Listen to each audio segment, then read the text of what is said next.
Welcome back. Since every 1500MX spindle is through spindle coolant ready, we get a lot of questions about what is through spindle coolant and why do I need it? So today, I want to answer that question. There are many benefits of through spindle coolant, including better chip evacuation, which really comes in handy when you're doing deep drilling or pocket milling where chips tend to pack. And when you add in better heat management and that chip evacuation, plus the lack of pecking in deep drilling applications, you're going to end up with longer tool life, reduced cycle times, and higher cutting speeds. Today I have set up a few demonstrations to go through some of the benefits of through spindle coolant. We're going to do some 3x-D drilling and some pocket milling just to show you some of these benefits. When it comes to tool holding for through spindle coolant, there's three pieces that you have to pay attention to.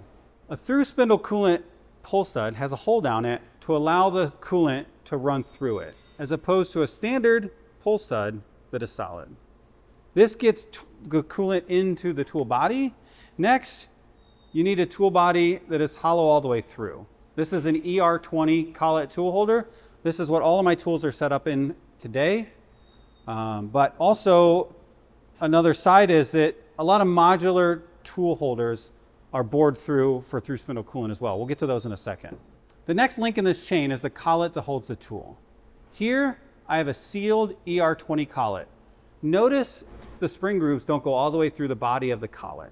The sealed ER collet allows the collet to spring, but then also funnels the coolant into the tool body, where a standard collet would allow the coolant to just blow through everywhere and make a right mess of everything. One other variable in this is that you can get a jet style collet. It's a sealed collet, but it has a few dinks around the shaft of the tool so that you can use through spindle coolant with a standard tool for chip management. We'll run a test on that today as well. For modular tool holders, much the same exists. Through spindle coolant pull stud, body with a hole in it, and then this modular tool head, this is a 1-inch shear hog, which is set up for through spindle coolant because it has a coolant hole that directs that coolant directly onto the cutting edge. The same goes for this face mill. There's a through spindle coolant hole at each insert to make sure that you're getting the most effective cut you can get. This is a through spindle coolant drill bit. You can tell by the holes down the center. Also, this is a solid set screw style tool holder that is hollow all the way through. It can be used with through spindle coolant. You'll likely get a little bit of leakage around that set screw, but I just wanted to point that out. Today I've set up a few examples. The first example we're going to do is just deep drilling. We're going to do 3x-D drilling in 6061 aluminum and 1018 steel. And I've got a 295 thousandths drill bit, and I've got three flavors of it. First is a through spindle coolant drill bit that's carbide. Second is a carbide drill bit without through spindle coolant. That's so we can get some apples to apples comparison. And then, since most of you are familiar with this already, I've got a high-speed steel standard drill bit, and we'll show you what that looks like in comparison to these two. Let's jump in. To get this started, we're going to drill 10 holes in an inch-thick piece of 1018. We're doing 3/4 inch depth with a 255 thousandths drill bit. We're going to start with a carbide, standard carbide drill, and then we'll move to a through spindle coolant carbide drill to show you what that's all about. Then we'll come in at the end with a high-speed steel drill, just to give you an idea of the improvement that carbide and through spindle coolant have to offer.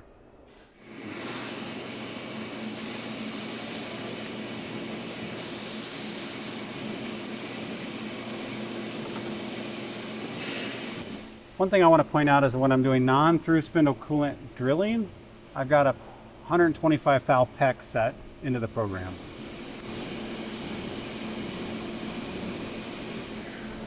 Through spindle coolant will naturally just plow straight through.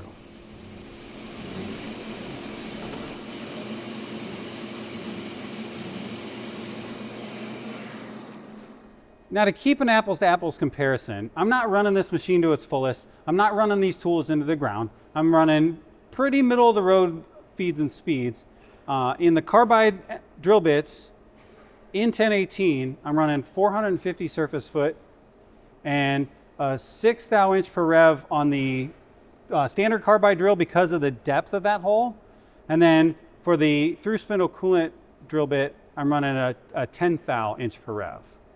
When I get into the high speed steel, I'll be running 100 surface feet and still that 6 thou inch per rev. Now we're going to jump over to a through spindle coolant carbide drill bit just to show you the real business.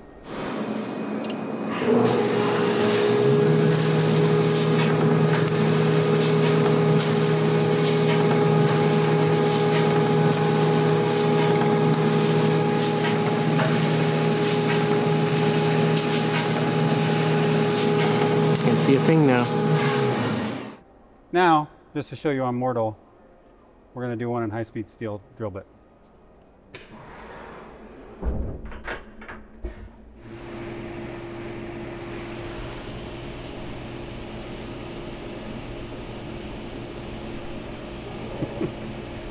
Wow.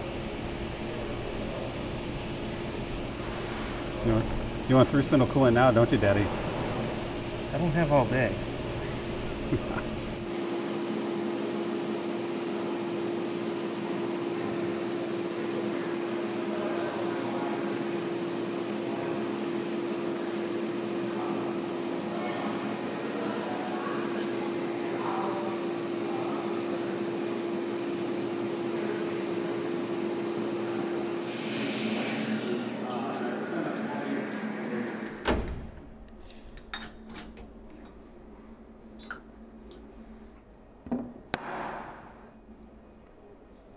Now let's do the same test again in aluminum. And for this one, we're running 630 surface foot at 6 thou inch per rev in the carbide tool, 10 thou inch per rev on the through spindle coolant tool. And for the high speed steel, I'm just using the general rule of 1 thou per 16th inch of diameter of the tool. Go ahead.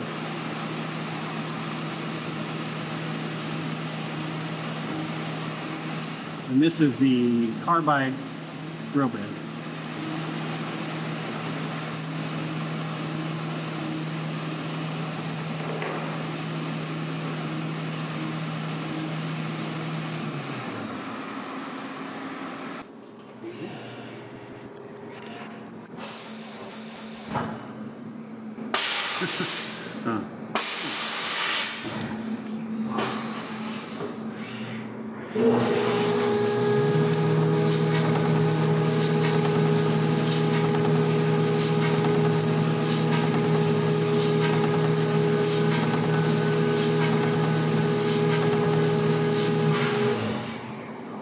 Wow.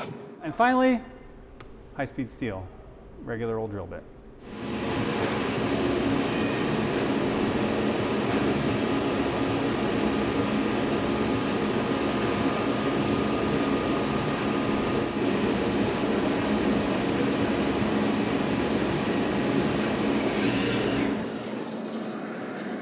For the most part, I'm going to let that footage speak for itself, but I want to take a quick second and give you some high-level numbers. You might notice that I'm not giving any real specific cutting data, and that's mainly because there's so many variables involved. I really just try to make an apples-to-apples comparison just to show you the effects of through spindle coolant. Ultimately, in the steel, the through spindle coolant drill operation ran 41% of the cycle time of the carbide tool, and the carbide tool ran 48% of the cycle time of the high-speed drill, meaning the through spindle coolant drill bit ultimately ran 4 times as fast as the high-speed steel drill did. In aluminum, the difference wasn't quite as stark. The through spindle coolant drill operation ran 29% of the cycle time of the carbide tool, and the carbide tool ran 72% of the cycle time that the high-speed steel did. I think that's mostly based on the pecking operation that slowed everything down. Now, I have set up just a simple pocket operation with a 1/4 inch tool, and we're going to use a standard 1/4 inch tool in a standard collet and tool holder, and then we're going to show that jet collet adding through spindle coolant around the tool for chip evacuation in a big pocket operation where chips tend to build up and get in the way. Let's try that out. First, we're going to run just a 5 inch wide pocket in a 2 inch billet of aluminum. This is an operation that I've struggled with in the past where chips build up in the corners especially, and where the coolant flow isn't that great, and then you end up with swarf and you're recutting chips and your surface finish suffers, and then ultimately your tool life suffers as well. So first we're going to do the standard tool, and then I'm going to come back with that jet tool and I'll show you what that through spindle coolant chip clearing has to offer in this operation. Let's do that.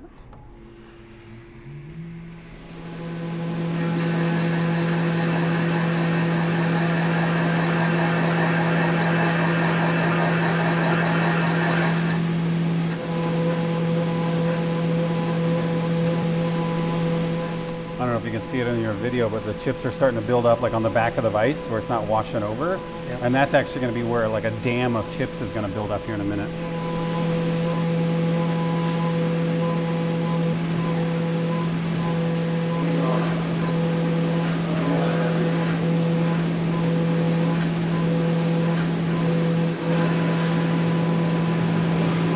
Well, as you can see, that was a proper mess. Now I'm going to run the exact same job, the exact same material, the same tool even. The only difference here is I've got a through spindle coolant pull stud and that jet collet in the tool holder, so I can blast coolant around the tool and just chuck those chips out of there while it's cutting. Let's see how that works.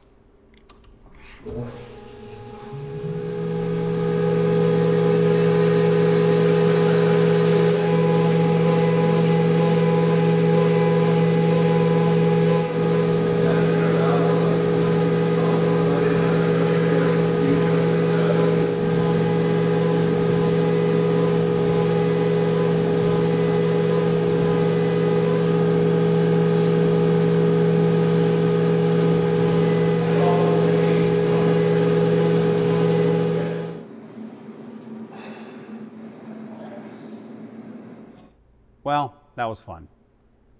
We'll do some close-ups so you can see, but you can clearly tell and feel a difference in that sidewall surface finish with the exact same program and the exact same tool, the only difference being proper chip evacuation on this part compared to that part.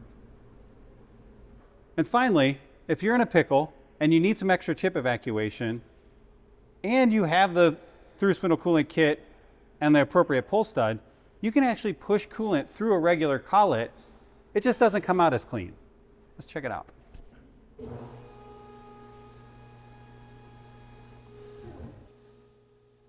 And this is that jet collet that allows you to add extra chip evacuation to a standard tool by pushing coolant around the shank of the tool. Let's see. You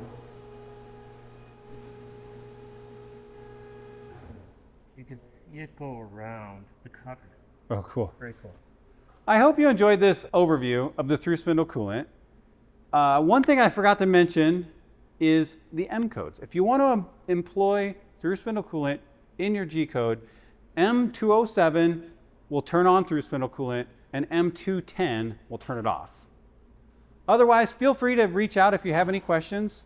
You can reach me at presales@tormach.com, and have a great day. Hey, thanks for watching our video. If you like this content, please make sure to subscribe. If you want to find out more about Tormach CNC machines, please visit us at tormach.com. If you're new to Tormach, here's what sets us apart.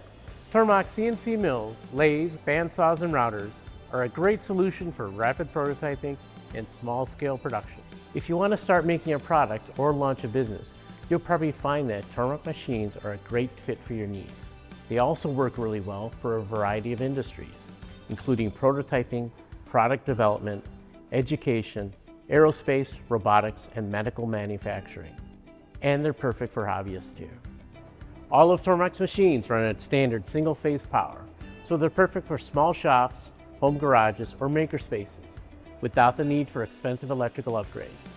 Every Tormach machine also comes with PathPilot, our CNC control software. Every feature is included, even high-speed milling and look-ahead trajectory planning. PathPilot is powerful yet easy to use, and best of all, every feature is included for free. Our machines are also built with modularity in mind. That means you can start with a base system and add features as your business grows, like our micro-arc 4th axis system, an automatic tool changer, lubrication systems, and even through spindle coolant on our 1500MX. And unlike other CNC machine tool companies, Tormach believes in the right to repair and full transparency. Every machine is designed so that you can assemble, maintain, and repair it yourself. Or, if you prefer, have it pre-assembled and installed by a Tormach professional. Plus, Tormach customers get the support they need with US-based technical support and a knowledgeable team ready to help. The Tormach forums are another big part of the Tormach experience. If that sounds like the kind of company you'd want to partner with, we'd love to have you join the Tormach community. Thanks for watching, and happy milling.